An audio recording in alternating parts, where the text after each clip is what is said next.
Hello, my name is Jay. Along with colleagues from different countries, we are fellows of the International Atherosclerosis Society. And we're delighted to invite you to this webinar. Titled Residual Atherosclerosis Risk, What Are We Missing? This webinar is the first in a global series focused on residual cardiovascular risk and the role of inflammation in clinical practice. We hope you find this session practical, engaging, and relevant to your daily clinical work.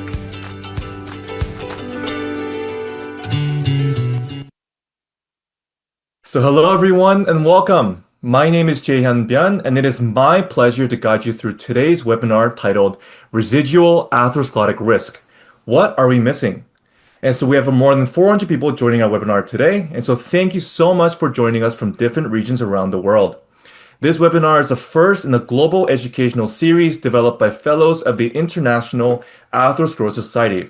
And so through this series, our aim is to explore why cardiovascular risk persists despite optimal management of traditional risk factors, with a particular focus on the role of inflammation in contemporary clinical practice. Today's session is designed to be practical, interactive, and directly applicable to your daily clinical decision-making. And so before we begin, let me briefly walk you through today's agenda. We will start with a clinical case, followed by an introduction to the concept of residual cardiovascular risk.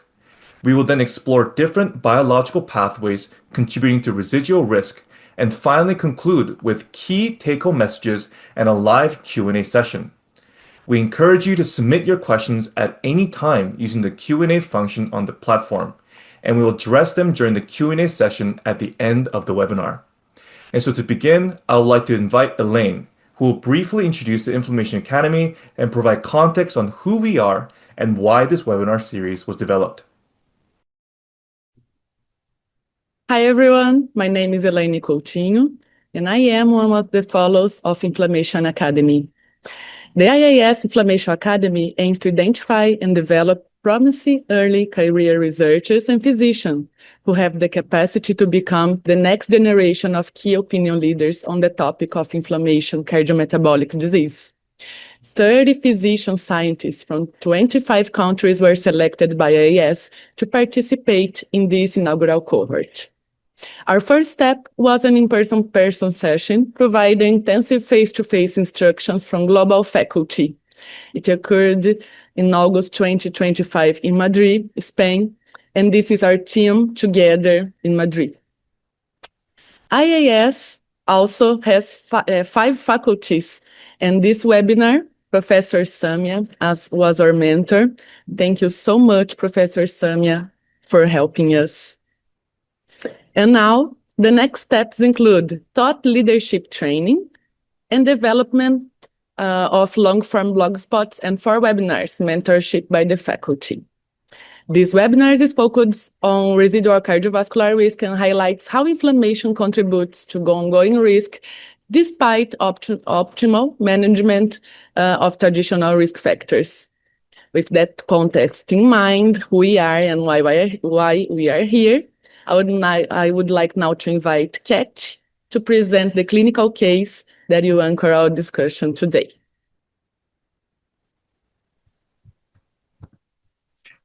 Thank you, Ellen, for the introduction. Hello, dear fellow members. Thank you very much for joining today. I'm very happy and proud to be part of the Inflammation Academy, and it is an honor to participate in this webinar. Today, I would like to share a clinical case that illustrates how residual cardiometabolic risk can persist despite prescribed therapy, and how inflammation, plaque imaging, and patient engagement play an important role in cardiovascular prevention. This case is about 52 years old, a male patient who presented for a routine wellness checkup. His past medical history includes hypertension diagnosed 4 years ago, type 2 diabetes diagnosed a year ago, hypothyroidism, and a history of HCV successfully treated. He was also diagnosed with hyperlipidemia and was prescribed statin therapy. His family history is strongly positive, with both parents having type 2 diabetes and cardiovascular disease. For a lifestyle perspective, Since last checkup, the patient has reduced alcohol consumption, decreased smoking from 2 packs per day to 1 pack per day, and he has also lost weight. Starting BMI was 29, currently is 26. However, despite these improvements, adherence to pharmacological therapy remains challenging, and he occasionally forgets to take some of his medications.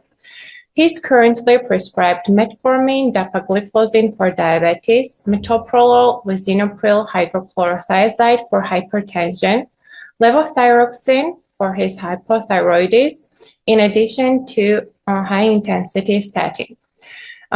His blood pressure during the visit was 140/85. Next slide, please. Laboratory evaluation revealed high LDL, being 178, and suboptimal A1C, being 7%. Liver function test, thyroid test, coagulation cascade, kidney function tests were within normal limits. Next slide, please. Given his overall risk profile, coronary CT angiography with calcium scoring was performed. His coronary artery calcium score was 0, and there was no obstructive coronary disease. Next slide, please. However, coronary CT angiography identified a soft, non-calcified atherosclerotic plaque in the left anterior descending artery, as you can see on the image. An important and very practical aspect of this case is patient behavior. Despite multiple discussions, the patient initially did not fully accept the need for regular statin therapy and regular therapy overall. However, visualizing the plaque during his CT became a turning point for this patient. This case illustrates an important clinical reality, not due to the absence of therapy, but due to incomplete adherence and persistent inflammation, which is exactly where many of our patients are. Next slide, please.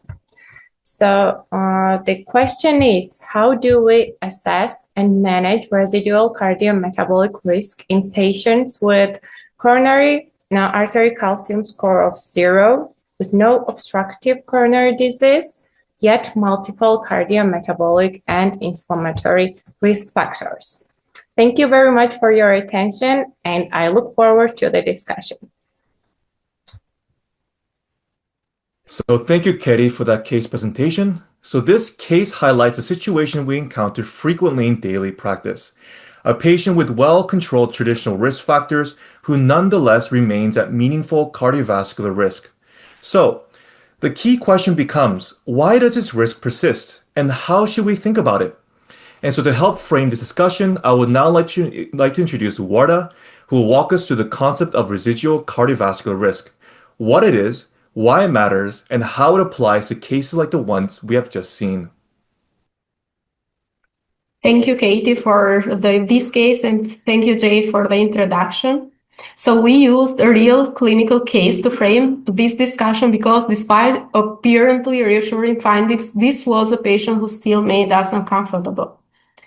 So the key question here is cardiovascular residual risk. I'm sorry.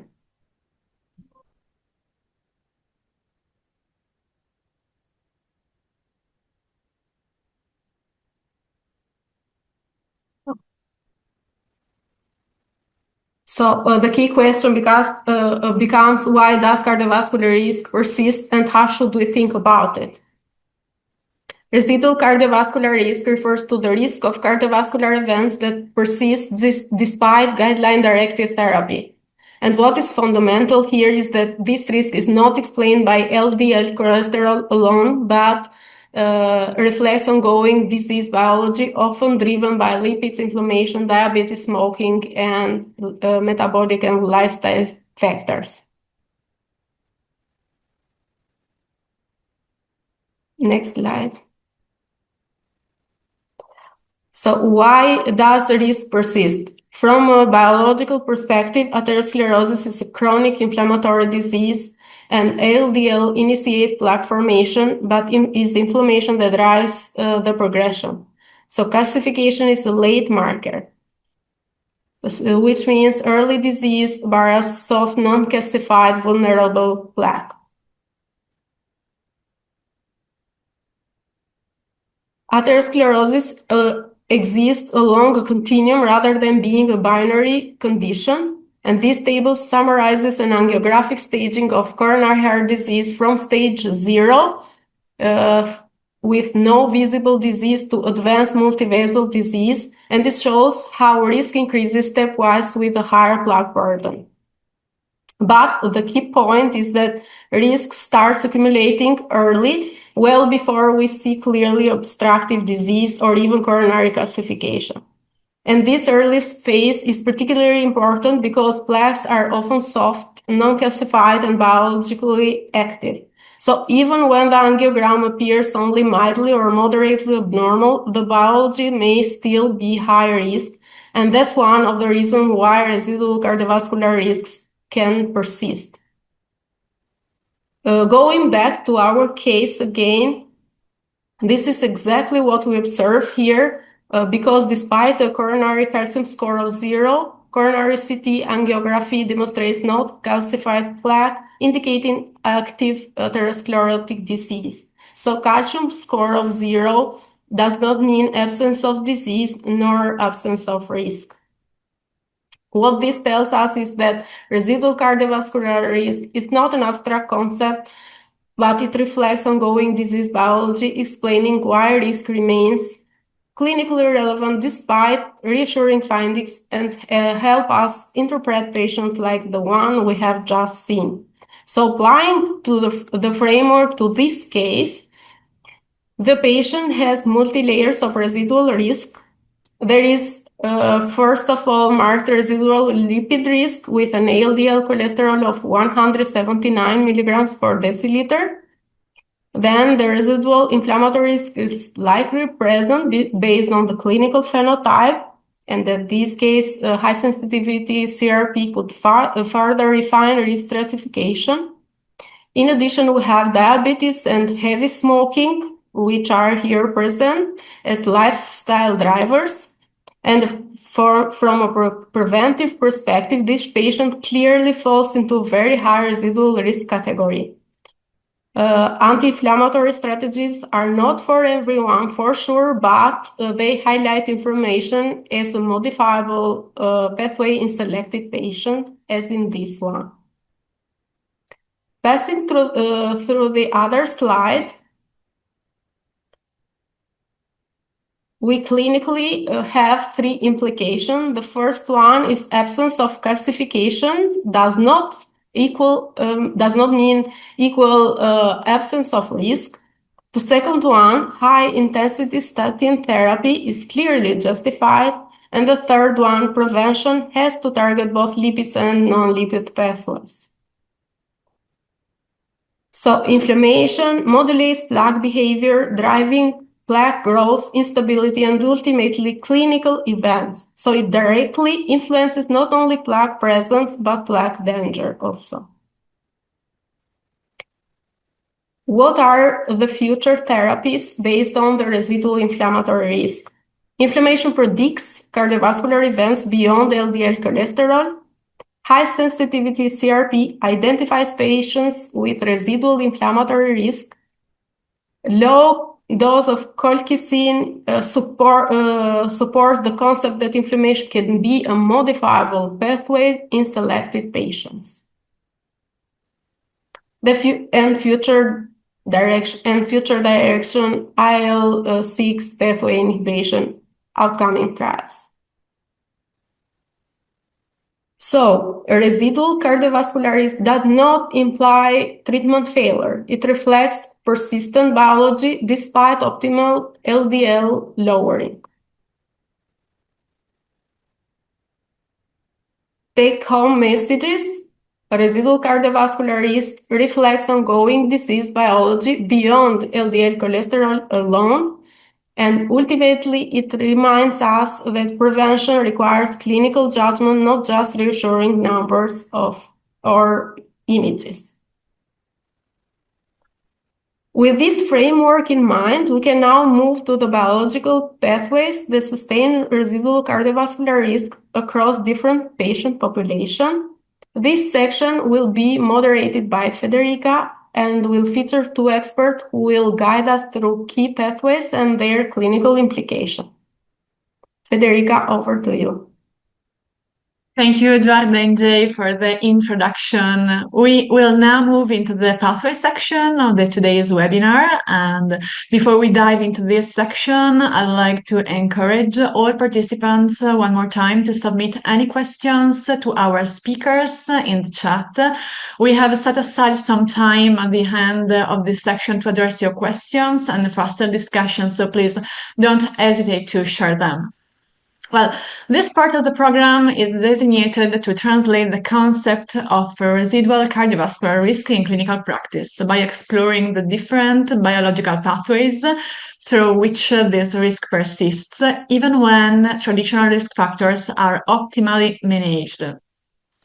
Rather than viewing residual risk as a single entity, this section highlights its multifactorial nature and the need of an integrated approach. So to do this, we have invited two experts who will guide us through key residual risk pathways, discussing what we know, what remains uncertain, and the clinical implications of each. So it's my great pleasure to introduce our first expert, Professor Paul Ridker. Professor Paul Ridker is the Eugene Braunwald Professor of Medicine at Harvard Medical School and Director of the Center for Cardiovascular Disease Prevention at Brigham and Women's Hospital. He is internationally recognized for his pioneering work on inflammation and cardiovascular disease, and his research has provided proof of principle for the inflammation hypothesis of atherosclerosis, transforming our understanding of residual inflammatory risk and leading landmark clinical trials that has helped shape contemporary cardiovascular prevention. And the second expert who I have the pleasure to introduce is Professor Raul Santos, who will discuss the role of triglycerides and lipoprotein A in residual cardiovascular risk. Professor Santos is a physician scientist and a cardiologist based in São Paulo. He serves as director of the lipid clinic at INCOR, University of São Paulo, and as a researcher at Hospital Israelita Albert Einstein. He is internationally recognized for his work on genetic dyslipidemias, particularly FH, and for advancing lipid-lowering strategies and atherosclerosis imaging to refine cardiovascular risk assessment and prevention. Welcome, Professor Ridker and Professor Santos. Well, let's start. Professor Ridker, how does residual inflammatory risk contribute to cardiovascular events in patients who have already achieved optimal LDL cholesterol targets according to guidelines? Well, first of all, Federica, thank you so much for inviting me to join this very exciting Inflammation Academy webinar. I want to also express my thanks to the IAS and to my dear friend and colleague, Samia Mora, for helping to put this together. And thank Raul, who's a dear friend as well. Let me tell you one thing right up front. All of you, particularly the people on this call, young trainees, fellows, you are the future of cardiovascular medicine. It's amazing to us how rapidly all of you become local, regional, international experts. And you are the people who really drive cardiovascular care. So we're very excited and always happy to work with our younger colleagues. So first of all, that's just absolutely terrific. Federica, your question's a complicated one. I need to back up a little bit. We normally talk about residual inflammatory risk in settings where patients who are missed by traditional screening. We talk about the fact that people who have no risk factors but have evidence of inflammation are actually at very high cardiovascular risk. Your case today that was presented to me is a very complicated one because it's telling us about a number of things. We heard about a middle-aged man who has multiple traditional risk factors: hypertension, hyperlipidemia, diabetes, a positive family history, who still smokes, and is clearly very challenge, let's say, with compliance with his medical therapies, because on 20 milligrams of rosuvastatin, the LDL is clearly not coming down very much from, we don't know what it was before. His blood pressure on 3 different antihypertensives is still quite high. So to me, we should start with the basics here. This is a failure of education for this patient, right up front, because someone is doing all the right prescriptions, but not getting through to the patient's emotional reasons for not being compliant and not doing these things. So that would be number one, is it's kind of a failure of education, a failure of our ability to communicate with our patients and tell them, look, you're at substantial risk for a heart attack or a stroke. Your parents have a family history. You've got diabetes, et cetera. So we really have to take this seriously. The second thing that's interesting about your case was people went straight to a CAC and then I guess a CCTA to find out where the soft plaque was. Now, I find that interesting. That's great care. But it's interesting to me because that was all done prior to getting an hsCRP or an Lp(a), things I would have done in my clinic a long time ago in this case. And I might not have needed to go to the imaging tests at all because I don't use them as often as many other people do, because I think I can be fairly persuasive by saying to a patient, this is what I really recommend. This is why I recommend it. And I'd rather take the 35, 45 minutes it takes to talk this person through their social situation, everything else going on, before necessarily sending them off for very high tech and increasingly challenging sort of interventions. But either way, that was done.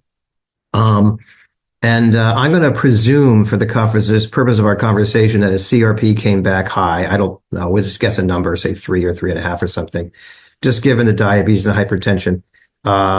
Let's just say the Lp(a) came back probably within the normal range. But who knows? It might have been elevated. And we still don't know those 2 facts. And I need to know those 2 facts in order to proceed, because I would probably behave a little differently if I did know those. All that being said, one of the fundamental things in preventive cardiology today, and we have written a lot about this, is that doctors will not treat what they don't measure. So here we are talking in this Inflammation Academy about the need to be thinking about inflammatory risk, but we actually haven't measured it. And I would argue none of us would treat blood pressure. We wouldn't just guess at what level we should be at. None of us would treat hyperlipidemia by just guessing. So the first thing is we really have to start measuring, in this case, hsCRP, universally. And I think many of you are aware that in just recently, the American College of Cardiology at the end of 2025 put out a scientific statement just arguing that we should have universal screening for hsCRP in both primary and secondary prevention, because we have overwhelming evidence that people with well-controlled lipids on and off statins in secondary prevention and in primary prevention, knowledge of the CRP opens up a whole nother window of who's at risk and why. And we're very hopeful that our international guidelines will catch up with the biology. Again, for the young people, one of the challenges of cardiovascular medicine is that our guidelines tend to be extraordinarily conservative. And for many of us, we feel 10, 15 years behind where the biology is. And for me, taking care of my patient, I'd like to actually act on evidence that we have today. And as you pointed out correctly, we have proof of principle that inflammation inhibition works. But in this particular case, we've got a lot of other things to work on. I think this patient needs to absolutely stop smoking. We've got to get his blood pressure down, have to ask questions about if he's on 3 antihypertensives, why isn't it down? Diabetic control is okay, but not great. So I think there's a lot of education to start here. Thank you. Thank you very much. So which patient profiles should prompt clinicians to consider inflammation as a key driver of residual risk in daily practice? Sure. So at the other end of the spectrum, this patient has lots of traditional risk factors. There's been 2 major New England Journal papers in the last 2 years showing that about 35 to 40% of patients with atherosclerotic disease don't have any of the major traditional risk factors. And that's a very important issue to recognize.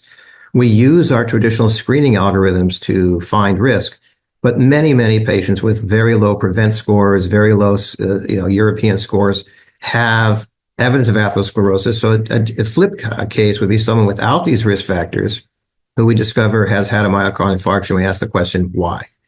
it's there that the inflammation biology is equally important. Because again, this is a hidden cause of silent disease that we need to get on top of. So again, we've been advocating for some time for universal HSCR screening in both primary and secondary prevention, but it really matters most in those patients where we're not getting them on adequate therapy. So this patient is on rosuvastatin, I can't remember the dose, but our Jupiter trial many years ago, published in 2008, I think, so it's quite a long time ago, made it crystal clear that patients with low levels of LDL cholesterol in primary prevention, who would never be considered for statin therapy, need to be on high-intensity statin, because that trial with only an elevated CRP showed a 44% reduction in first-ever cardiovascular events. Well, this patient has an LDL of 178.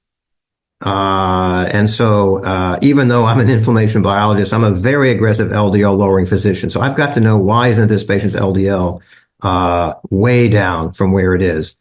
And I'm concerned about non-compliance here. Thank you. Thank you very much, Professor Ridker, for those insightful perspectives on inflammation and residual cardiovascular risk. Building on this concept, we will now move to another key contributor to residual risk, lipid-related pathways beyond LDL cholesterol. So, Professor Santos, how do triglyceride-rich lipoproteins and Lp(a) contribute to residual cardiovascular risk beyond LDL cholesterol? Thank you, Federica. It's really great to be here. I'm very happy because I'm a former president of the IAS, and see all young people doing great things. It really touched my heart a lot. So I'm very happy, and also very honored to be here with Paul, that I'm a person that I admire very much and a good friend and collaborator also. So it's really great to be here with you guys. And see, Elaine was my former student. So it's really great. So basically, no, as Paul said, this patient is a ticking time bomb, right? Sincerely, not even knowing the LPA or CRP, or not even seeing his coronaries, smoker, person with diabetes, very high LDL, high triglycerides. So it's obese. So it's really it's quite a challenge, because nowadays we live this thing of the people living with multimorbidities, multimorbid conditions. I guess probably he has some liver fat, maybe, I don't know, might have renal disease, maybe microalbuminuria. So I think this is a really complex case. And as been said, not only the change of lifestyle, that sometimes is not easy, exercise, lose weight, stop smoking, but then taking tons of different medications, right? So we have to use many medications for blood pressure, for the lipids, so it's for diabetes. So it makes things very complex.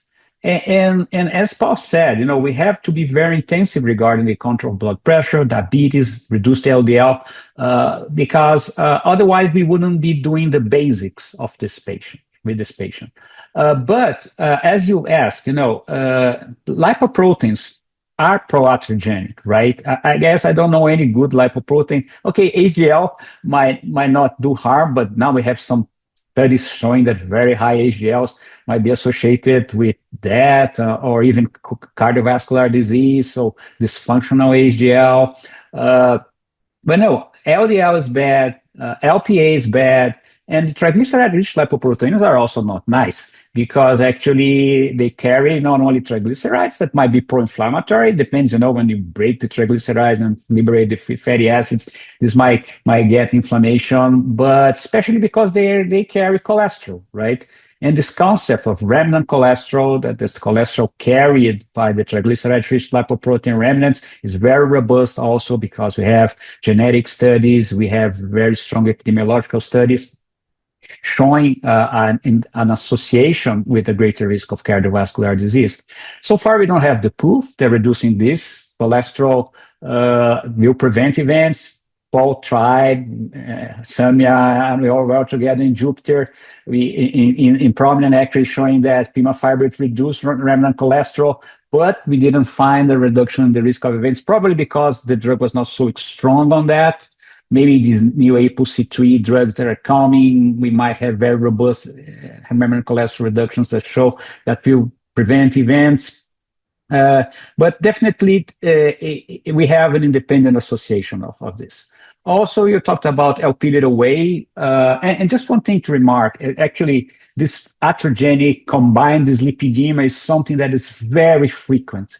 Last year, we published the InterAspire study in different countries of the world. IAS was participating on that, and actually, 1 in every 3 individuals who had coronary heart disease from different areas of the world, 1 year after their MIs, still had high triglycerides, still had high remnant cholesterol. So this is something that is extremely frequent. The second question that you asked about me to respond is about Lp(a).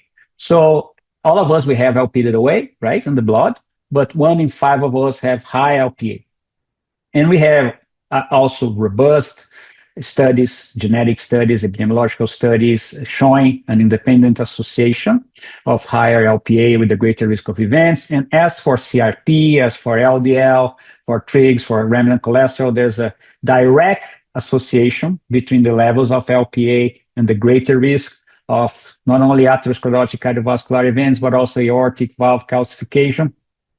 So this is something that probably affects 1 in every 2. 1 in every 5, so 20% of the population. So it's a lot of people with high Lpa. And of course, Lpa needs to be seen in the context of the all other risk factors, because it's usually like that. The disease is multifactorial. And Lpa, in addition to being rich in cholesterol, it also pro-inflammatory because it carries the oxidized phospholipids. So definitely we have something that, let's say, mix cholesterol and its bad things for plaque development with inflammation that may, let's say, stabilize the plaques, may make these plaques more prone to rupture or to, so, and to give an acute event.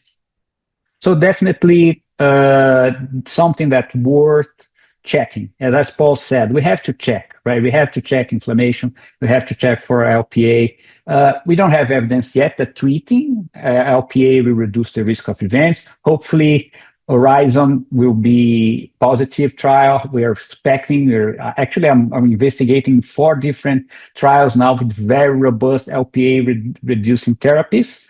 Hopefully, these trials are positive. Hopefully, these trials will bring, let's say, benefits to our patients. But in the meantime, what should I do? What should I do with high remnant cholesterol? What should I do with high Lpa? Certainly, Paul will talk about anti-inflammatory therapies. Now we have evidence that reducing inflammation will prevent events. We had it from Santos, we have it from the colchicine trials, but so far we don't have still something saying that, reduce remnant cholesterol, reduce Lpa. So basically what I do all the rest. Basically, I be very intensive regarding the control of the risk factors that I know that if I control them, I will bring benefits to my patients. And as we all said and all agree here, specifically this individual, fortunately, he didn't have a heart attack yet. Okay, he has a low plaque burden, but definitely this patient is high risk in the long term. And definitely we must control the LDL cholesterol and the other risk factors very intensively. So you mentioned the importance of testing. So in clinical practice, when should the clinicians actively assess those lipid-related pathways, and how should this influence management decisions? Definitely. The usual lipid profile, we do it routinely, right? So at least, of course, lipids are normal. The patient doesn't have other risk factors. We don't need to keep repeating LDL cholesterol every year, etc. But CRP and Lpa are very stable. We learned from the studies that Paul published many years ago, the studies, more recent studies on Lpa also showing that these biomarkers are very stable. If you're in a good shape, in your good health, you should measure them at least once in a lifetime, of course. And they can give us a lot of information regarding the possible risks that these biomarkers could bring to the patient. So in the guidelines, as Paul said, they're a little bit conservative because usually they say, let's check it only in people who are considered to be at intermediate risk, right? To do, let's say, risk reclassification in people who didn't have events. I'm not talking about this, maybe these terms, primary prevention, secondary prevention. I think now they're mixed a lot, right? Because we have a lot of people who didn't get heart attacks who have a very high risk. So everyone should have it tested at least once. And we have evidence also for those who already had events that LPA, ASGS-CRP are important markers of recurrence of these events. So definitely this is another situation that we should measure also. Federica, I'm going to jump in for 1 second because Raul has just said something very subtle but very important. Our guidelines, both in Europe and the United States, I think for historic reasons only, suggest that you might want to do these new things for so-called intermediate risk. I could not disagree more with that idea. Just so you know, the value of both Lp(a) knowledge and CRP is greater than the knowledge you get for knowing the LDL cholesterol. It just is. That's just a fact. It's been shown over and over. And yet people have this idea that, well, we have these traditional risk scores from the 1970s that tell us about intermediate risk, when we also know that very large proportions of heart attacks and strokes occur among people who have no risk factors at all, something that the primary care community calls SMRFless, people who have no standard modifiable risk factor. And we now know that people with an elevated polygenic risk score, people with elevated CRP, I would bet people with elevated Lp(a) clearly are having events who don't have these traditional risk factors. So one of the first things that you as young cardiologists entering practice have to face is it's time to change. The idea that we're just going to sit around and let people have heart attacks and strokes because we refuse to take new biology into account, it's a very old-fashioned and I'm afraid a very poor way to think about the way biology moves and changes. So Raul has already pointed out that there are multiple clinical trials showing that inflammation inhibition, targeted inflammation inhibition, specifically in the NLRP3, IL-1, IL-6 pathway is effective. You could give colchicine, two randomized double-blind placebo-controlled trials, both in the New England Journal of Medicine, both showing very large relative risk reductions, substantially larger, by the way, than when you get from giving a PCSK9 inhibitor, which we all prescribe. But the worldwide prescriptions of colchicine are extremely small. And I'm afraid that's because there's no pharmaceutical marketing and there's no advertising to cardiologists. It's just word of mouth and education. So this is a real problem for us as physicians. And then we think about this idea about what this Inflammation Academy is all about. In the opening, you talked about these novel IL-6 trials that are going on. I have the honor of helping to design and run those studies, the very first of which is called Zeus, will be published or presented publicly, we think, sometime later this year, probably towards the end of the year.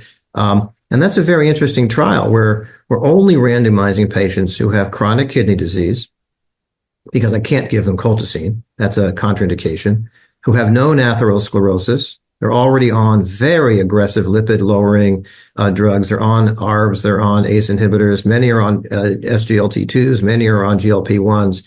And they're being randomized to an IL-6 inhibitor called ziltivekimab on top of placebo. And they all have residual inflammatory risk. The only way into the trial is the hsCRP was greater than 2 milligrams per liter. So again, these are the kind of novel ideas that are changing our practice, even if for whatever reason, not changing our guidelines. So again, the fact, education, things like this, and actually, I got to give Peter Libby a lot of credit. Peter's been the president also of the IAS and a driver of, I think, this program. And Peter has been a staunch advocate and a fundamental investigator of the inflammation pathways for the last 35 years. So again, I congratulate you for thinking about these issues. But this case needs basic good care. And I still am worried about the non-compliance issue with medications here. Thank you. Thank you very much to both of you. As we have seen, these pathways do not affect all patients in the same way. So this brings us to an important cross-cutting aspect of residual risk, sex-specific differences. I'd like to ask to both of our experts to share their perspectives on this topic. So how do sex-specific differences influence residual cardiovascular risk, and what should clinicians keep in mind when assessing and managing residual risk in women versus men? You know what? I think this is a quite interesting question because women die the same manner as men from cardiovascular disease. The only thing is that usually happens a little later because of the protection that women have from estrogens. And actually, we have some suggestions actually that maybe, let's say, CRP is higher actually in women, so this might have some more implications in the pathophysiology of cardiovascular disease, especially women after menopause, LP(a) goes up. So, and I think these are things that we must have in mind, because women might, let's say, have a greater chance of having these biomarkers indicating a greater risk. When we talk about, let's say, the relative risk between men and women, I don't think they differ that much. But as I said, women might have these biomarkers more changed in comparison with men. So definitely we should measure them in women to have a good idea of their risk, because these biomarkers can give a lot of information about that, And yeah, Federica, I think one of the things that's really interesting about your question is that this is where evidence really does matter. So I've had the opportunity to work with my research colleague, Professor Julie Buehring, who's a world-class epidemiologist, on something called the Women's Health Study. It's a prospective cohort of nearly 28,000 initially healthy American women that we started 30 years ago.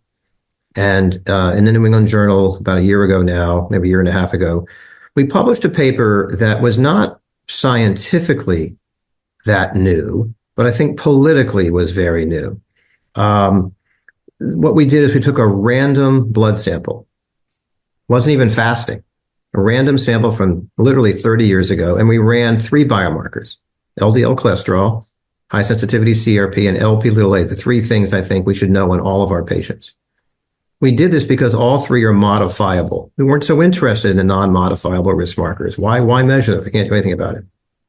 What we found, and I think Raul's getting at this, is that the predictive utility of high sensitivity CRP was actually greater than the predictive utility of LDL cholesterol and of LP(a), but all 3 mattered for individual participants. So the paper is very careful not to say A was better than B is better than C, but you need to know all 3 because they're different for individual people. This is the critical idea here, that our patients don't read the textbooks. Our patients have a genetic inheritance and an environmental exposure that differs.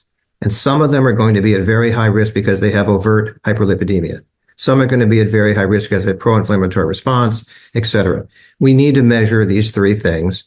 And it is true that despite the concerns about CRP being variable over time, as Raul pointed out, was very stable. And again, that's a bias towards the null, right? Epidemiologically, if you think something's variable, you should get a smaller risk, but we actually got a larger risk.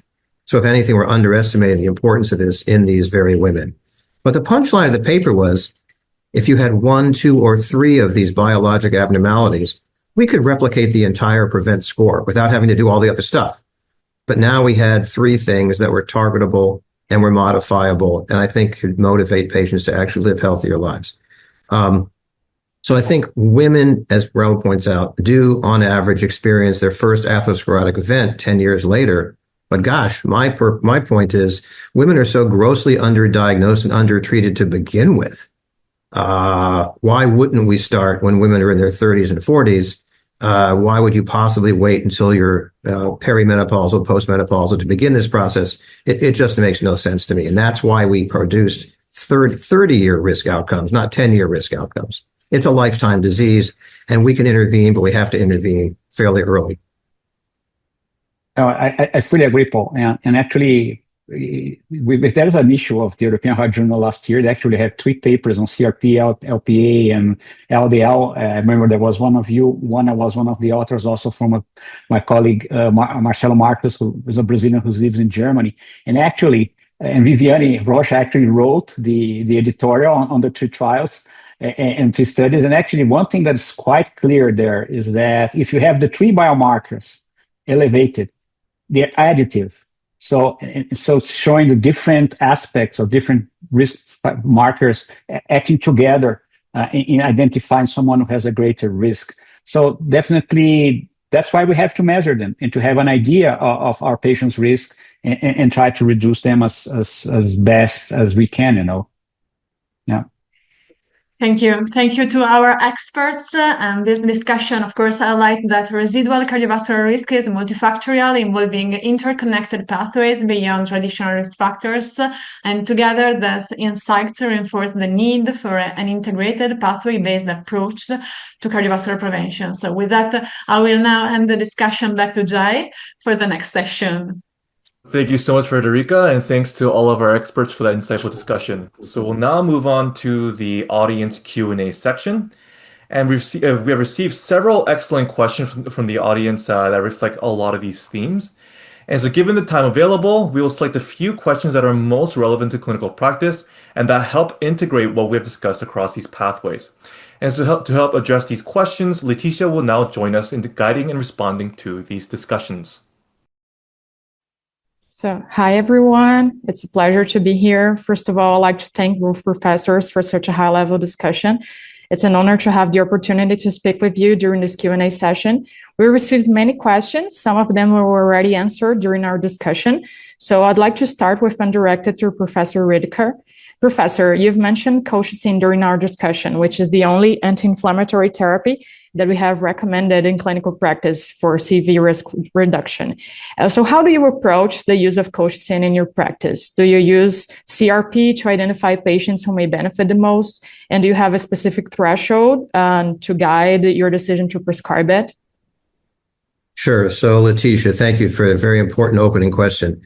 Yeah, I'm a basic believer that therapies should target the underlying biologic principle that they function on. So I treat patients with high LDL cholesterol with LDL lowering drugs. So it shouldn't surprise you that I target the use of colchicine to patients who have elevated high sensitivity CRP, typically above 2, above 3, something like that.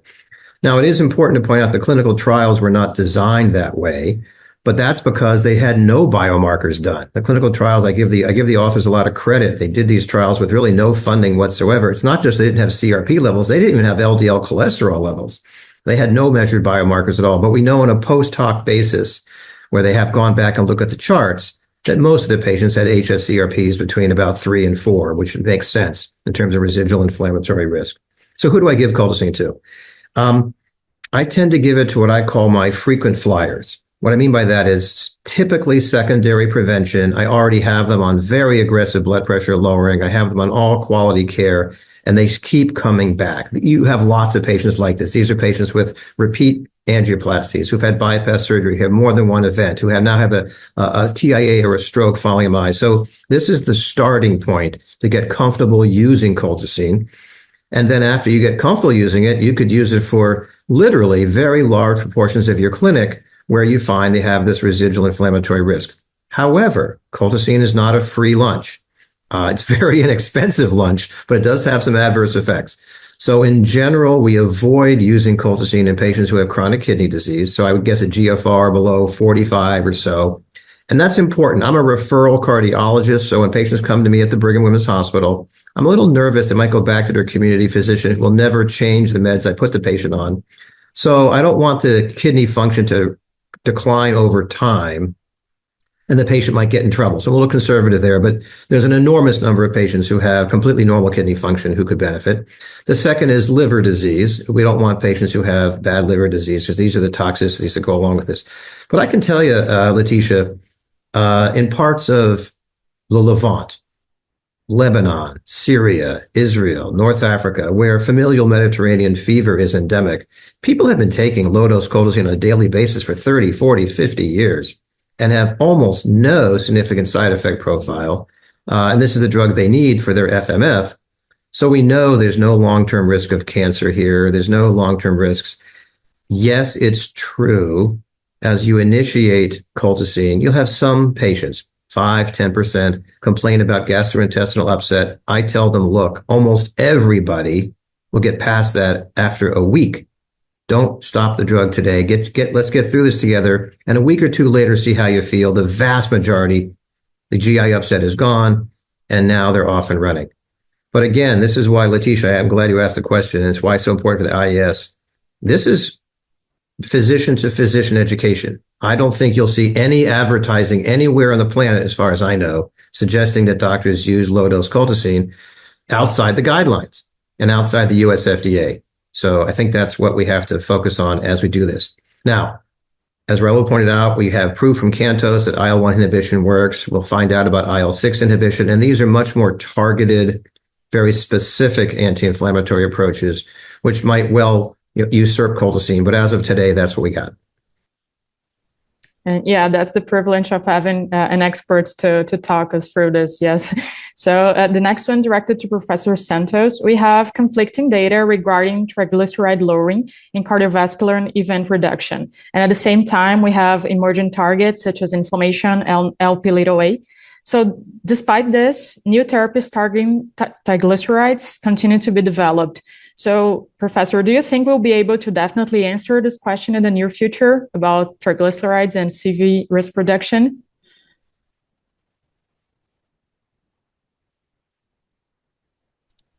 Thank you, Leticia. I think this is a great question. We have strong epidemiology, right? We have the genetics, we have longitudinal studies, we have studies that patients were treated with statins and triglycerides was too high, remnant cholesterol was too high, and the risk was there, right? My opinion is we really tried to do that in Prominent. I think Prominent, I had the honor and pleasure to work with Paul, with Peter Libby, with Samia since the beginning in really trying to set the trial. And the trial was very well done, the right population, and it was a negative trial, despite the fact that we reduced triglycerides, we reduced remnant cholesterol, we reduced ApoC3 a little bit. And actually, these newer drugs that are coming are ApoC3 specific inhibitors, right? But the trial was negative. But what we saw there actually is LDL went up, ApoB went up. And I think that even if we took away the remnant, we reduced the remnant cholesterol, when we increased the other proteogenic lipoproteins and apolipoproteins, I think that's why our trial was negative. Well, these newer drugs are very robust. They reduce remnant cholesterol 70, 80%. They reduce ApoC3 70, 80%, much more robust than the fibrates or SPARM alpha drugs. So maybe if we have a well-designed trial, and actually we learned also, I think we published a paper on Atherosclerosis. Paul was the senior author on that, actually, that possibly if we have, let's say, enrolled patients with a higher triglycerides than we enrolled in Prominent, maybe we might have had a higher risk population to prove that taking away those particles would have bring a greater benefit. So I guess for the future, we were going to need to enroll patients with, let's say, not only between 150 and 500, but also up to 900 milligrams per deciliter triglycerides, and have very potent drugs that do not reduce not only ApoC3 and remnant cholesterol, but also reduce ApoB and LP in LDL, because otherwise it's going to be hard to show the benefits of those therapies, Leticia, as long as we're talking about young people moving forward with their careers, this is a very instructive piece of information Raul's talking about. We don't undertake major clinical trials like Prominent just because. We really thought this trial was going to work. And actually, I want to give Dr. Aruna Pradhan significant credit. She really was the workhorse behind getting this clinical trial done. We did, at the time, what was considered the most likely group to benefit. These were patients with low HDL and high triglycerides that all the prior studies had suggested on a post-hoc basis would be the ones who benefited. The trial was very well done, and as Raul points out, we just got a neutral outcome, which came as a big surprise because everybody sort of assumed it would work. Now, that being said, we don't want to stop there. One of the things about cardiovascular medicine, and we think about nature in general, is that we don't really know what works, despite theory, until we do these large multinational randomized trials. And Raul's a fantastic participant and intellectual driver behind many of these. It's important because the distance between a theory and a therapy is substantial. So I'm glad that we're still pursuing novel agents that target remnants, etc. but until we have actual evidence that they work, I'm not going to be prescribing them in my clinic, because we already have many things that work very well that our patients are not taking, like in your case for this particular hour. So again, I think it's really important to understand that we don't do these trials looking for a neutral finding. We're looking to improve the lives of our patients. But when we get a neutral finding, particularly in a controversial arena, we have to stop and rethink. And then we say, okay, maybe we had the wrong drug. Maybe we had the wrong pathway that alters this particular protein. That's the challenge that all of you are going to address in your careers. Sure. So I think we're coming to an end of the Q&A session. Okay, so thank you all for your excellent questions and engaging this discussion. Thank you, professors. And so with that, we're now approaching the final part of today's webinar. And so in the concluding section, we'll now synthesize the key messages from clinical cases, the introduction to residual cardiovascular risk, and the pathway-based expert discussions. And so with that, I would like to now invite all of our speakers to briefly rejoin discussion and share their main take-home findings. And so firstly, I would like to first start with Dr. Samia Mora. Dr. Mora, based on today's discussion in the webinar, what would be your key take-home message for clinicians regarding residual cardiovascular risk? Thank you, Jay. I think a great take-home message was mentioned earlier, which is that you can't treat it if you don't measure it. So that's, I think, a really key take-home. Another take-home from the discussion is that residual risk and risk for cardiovascular disease is multifactorial, and we need also not just to consider each risk factor alone, but sort of together in pathways of risk. And I think the third take-home message for me was that we still have to keep the patient in mind and discuss with them their lifestyle, their behavior, compliance, non-compliance, etc. All these are extremely important for reducing their risk. Thank you so much, Dr. Mora. Secondly, we'll now turn to Kedivin. Kedivin, what is the main message you would like clinicians to remember about residual cardiovascular risk from the presented clinical case? So residual cardiometabolic risk is not only about what we treat, but about what we fail to detect early. And second message would be that patient education is one of the most important parts in training. And that would be my take-home messages. Thank you so much, Kedivin. So now we'll turn to Warda. Warda, what is the main message you would like clinicians to remember about residual cardiovascular risk and its clinical relevance? So, said all this, I wanted once more to highlight was what Professor Ridker told us, that patient education is key because prevention works only through understanding and adherence. Thank you. Thank you so much, Warda. Now moving on to Professor Ridker, could you share one key message clinicians should take away regarding inflammation and residual cardiovascular risk? Well, no surprise, I agree with my friend and colleague, Samia Mora, that doctors won't treat what they don't measure. I think that's probably the number one. Number two, though, for me is talk to your patients. They really do respect your expertise. I feel terrible for patients who are getting their medical information on the internet and from the advertising and everything else. It's you guys. It's physicians who know these data. You have the patient's respect, but you got to give them the time to find out, again, with this particular case today, why aren't they following your suggestions? Why aren't they doing these things? What else is going on in their lives making it so difficult? And work there. You're their advocate. Learn how to speak to them and take the time with them. That's what I would say. Thank you so much, Dr. Ridker. So Professor Santos, what would be your highlight as the most important take-home message regarding lipid-related residual risk, including triglycerides and LPA? You know what? Lipids are no good. Definitely, we have, dyslipidemia is still very frequent, still very important, needs to be diagnosed and needs to be treated, not only with an adequate lifestyle, diet, etc., but when you have to use the medications, use them and use them intensively and make your patients take them because they can really make the difference. They change cardiology. They change the way we do preventive cardiology. And definitely, and as Paul said, the internet nowadays is very bad and very against the stuff that we do regarding control of cholesterol.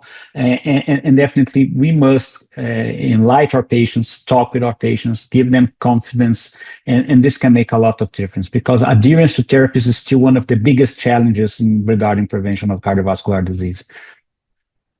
Thank you so much. I do agree with the lipids are no good statement for sure.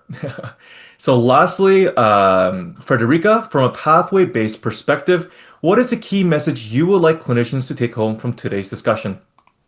Thank you, Jay. My key message for clinicians is this one. Residual cardiovascular risk is not one problem. It's a set of pathways and the pathway matters. So LDL cholesterol remain foundational, but when risk persists despite good LDL cholesterol control, the next step isn't simply more of the same. It's to rephenotype the patient, ask what is driving risk now. Inflammation, triglyceride-rich remnants, LP(a), metabolic dysfunction, or maybe also gaps in adherence and lifestyle support, of course. Well, a pathway-based approach gives us a clear roadmap. Secure the foundation, identify the dominant driver, and target it deliberately. So that's how we move from treating numbers to preventing events. Thank you. Thank you so much, Frederica. And so with that, thank you for all those clear and concise take-home messages. And so all these together, these perspectives nicely bring together the key themes of today's webinar. And now we invite you to also scan the QR code on screen to complete a short webinar's feedback survey. And with that, I will now hand it over to Jose for the final closing remarks. Thank you all for your participation and valuable contributions. We hope this webinar has provided practical insights into residual cardiovascular risk and its relevance in daily clinical practice. This session is part of an ongoing webinar series developed by EIS Fellows, and we look forward to continuing this discussion at our upcoming February 23 webinar. We invite you to follow our EIS social media channels to stay updated on future sessions, educational resources, and related activities. Thank you once again, and we hope to see you at our next Congress.